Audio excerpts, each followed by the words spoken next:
Chinese बहू। Chinese बहू हमारी याद तो है ना आपको? भूले तो नहीं ना? हाँ भाई, थोड़ी देर में ही सही, लेकिन चाइनीज बहू की कहानी आ ही गई। क्या हो रहा है ये देश में? चाइना ने तो आतंक ही मचा रखा है। अरे क्या हो गया? क्यों चाइना को कोसता रहता है? भूल मत, तेरी ससुराल चाइना की ही है। हाँ माँ, पर ये देखना, लड़ाई झगड़े, ये बीमारी, ऊपर से ये देश कितना चालाक है। अंदर न जाने क्या क्या करता रहता है। तभी अंदर से बहू की चिल्लाने की आवाज आती है। अरे क्या हो गया बहू, क्यों चिल्ला रही है? माँ जी, ये देखिए, ये रूस ने यूक्रेन की हालत क्या कर दी है। ऊपर से चाइना में दोबारा लॉकडाउन लग गया है। माँ जी, अब क्या किया जाए? अरे तो तुम लोगों को क्या परेशानी हो रही है? मैं तो यही नहीं समझ पा रही हूँ। वो क्या है ना माँ, हम लोग चाइना जाने की सोच रहे थे। सांगसू के भाई की शादी है। तो क्या? अरे कौन सा उन लोगों के यहाँ भाई घोड़ी चढ़ता है जो बहन काजल लगाकर नेक लगी? माँ जी, उसकी आंखें बहुत छोटी छोटी है, उसमें या तो पुतली रह सकती है या काजल। साले की पुतली निकाल कर काजल लगा दो, अंधा कहीं का। क्या क्या बोला तुम मेरे भाई के बारे में? अरे नहीं नहीं बहू, वो तो बोल रहा था कि तुझे नेग मिल जाएगा। हाँ, बहन है ना तू उसकी। नहीं नहीं माँ जी, मैं सब समझती, ये मेरे भाई का मजाक बनाते रही थी। कितना सीधा है मेरा भाई, बिल्कुल छिपकली जैसा। नहीं नहीं बहू, सीधा गाय जैसा होता है। सही पकड़े हैं माँ जी। हाँ, तो मेरे भाई की शादी है, मैं चाइना जरूर जाऊंगी। तभी एक पड़ोसन आ जाती है। अरे नहीं नहीं बहू, तू कहीं ना जा, हम लोगों का मन कैसे लगेगा तेरे बिना। ले बहू, तेरे भाई के लिए ये शॉल रख ले, हमारी तरफ से गिफ्ट कर देना। अरे सब कितने अच्छे हैं। मेरी चाइनीज बहू को कितने प्यार से तुम लोगों ने एक्सेप्ट कर लिया। सच में बड़ी भाग्यशाली हूँ मैं। कैसी बात कर रही है? ये तो हम लोगों के देश की एक खूबसूरती है कि हर किसी को दिल से अपना लेते हैं, बस वो भी दिल से हमें अपना समझे। कैसी बात कर रही है आंटी जी? मेरे लिए आप सब सासू माँ जैसी ही हैं। मुझे भारत बहुत अच्छा लगता है, ये सबसे अच्छा देश है। मेरा भारत महान। वैसे भी लड़की की शादी जहाँ होती है वो तो वहीं की हो जाती है ना? जी तेरे बहू सही बोल रही है। औरत तो होती ही पानी की तरह है, जो जहाँ जैसे रखे वैसे ही शेप ले लेती है। आंटी जी, ये थोड़ा सा ज्यादा हो गया, समझ नहीं आया। नो प्रॉब्लम, मैं चाय बना कर लाती हूँ। फिर क्या, वो दिन भी आ जाता है जब बेटे बहू को चाइना जाना पड़ता है। वहाँ जाकर बहू का भाई कहता है, मेरे दाम आ गए, मेरे दाम आ गए। मैंने सबको बोला कि सब हिंदी में बात करेंगे, नहीं तो बहन नाराज हो जाएगी।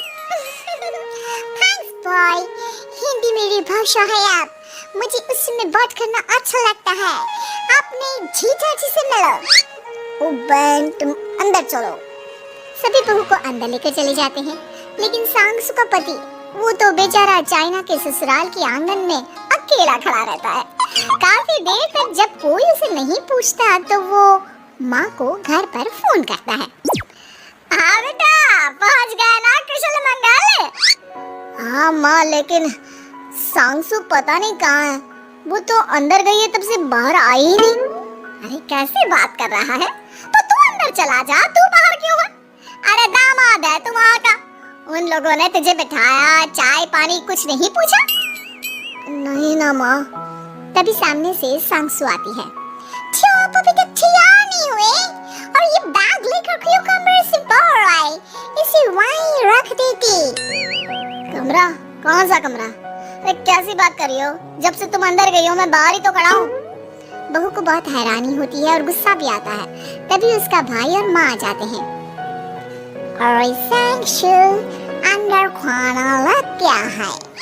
पहले ये बताओ कि मेरे पति को किसी ने खाना या पानी क्यों नहीं पूछा? वो भारत से ससुराल पहली बार आया है, वो भी मेरे कहने पर। उनकी इज्जत क्यों नहीं की?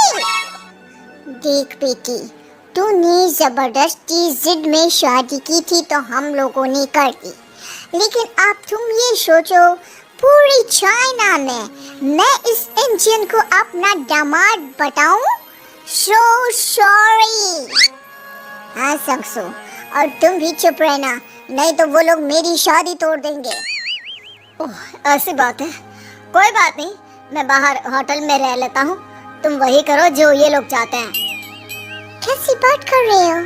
शादी के बाद पति जैसा भी हो, जो भी हो, पति होता है। वैसे भी तुम्हारे पूरे परिवार ने सबने बिना सोचे मेरा साथ दिया, मुझे एक्सेप्ट किया, प्यार किया। मैं अपने देश में आपको अकेला कैसे छोड़ सकती हूँ? ये हिंदी फिल्म का ड्रामा बंद करो, मैं अब ये बर्दाश्त नहीं करूँगी। चुपचाप अंदर चलो, नहीं तो ये शादी वादी यहीं खत्म करके इसे अकेला ही इंडिया जाना पड़ेगा। कैसी बात कर रही है अम्मा? ये मेरे पति है नहीं था। हम लोगों ने यहाँ वकील को बुला लिया है, जिसके बाद अब तेरा तलाक करा के हम यहाँ के चाइनीज लड़के से तेरी शादी करा देंगे। अरे कैसी बात कर रहे हो? हम तो यहाँ तुम्हारी शादी के लिए आए थे। नहीं नहीं, मैं सांसू के बिना नहीं रह सकता हूँ। हाई वोल्टेज ड्रामा होने के बाद से ही सारा माहौल खराब हो जाता है कि तभी एक लड़की आती है। मैंने सारा इंतजाम कर दिया है, सांसू की शादी का मंडप परसों लग जाएगा। तब तक इसके पति को कमरे में बंद कर देते हैं। सभी सांसू के पति का हाथ बांध कर उसे कमरे में बंद कर देते हैं। ये क्या खानदानी है? आप लोग मेरे पति के साथ ऐसा नहीं कर सकते हैं। मैं किसी से शादी नहीं करूंगी, ये साफ बात है। पहले मैं अपनी शादी करूं, फिर तेरी भी शादी करवा दूंगा। सब कुछ तय हो जाता है, भाई की शादी हो जाती है। फिर वो दिन भी आ जाता है जब सांसू की शादी वो लोग जबरदस्ती करने के लिए उसे मंडप पर ले जाते हैं। ऐसा मत करो, ये मेरी बीवी है। मैं किसी से शादी नहीं करूंगी। कैसे नहीं करेगी शादी? शादी तो तेरा बाप भी करेगा। हो, मैं करूंगा शादी। प्लीज कोई मेरी शादी किसी अच्छा औरत से करवा दे।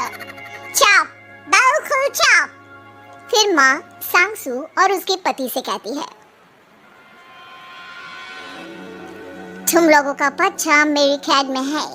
अगर तुम लोगों ने कोई भी होशियारी की तो मैं इस बच्चे को मार दूंगी। दोनों माँ का रूप देखकर हैरान हो जाते हैं। बच्चे की खातिर दोनों शांत हो जाते हैं और शादी की रस्में शुरू हो जाती है कि तभी सांसू की सास पुलिस के साथ आ जाती है। सासू माँ आ गई, मेरी माँ आ गई।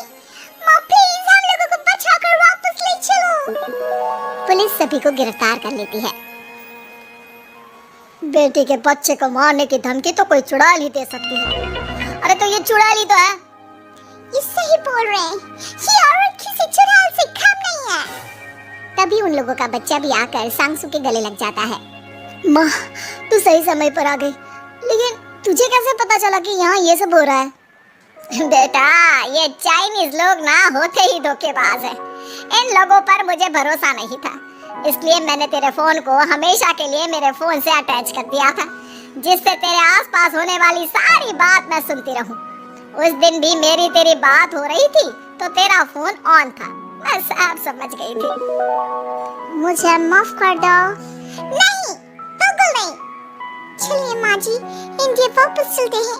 आज के बाद मैं यहाँ कभी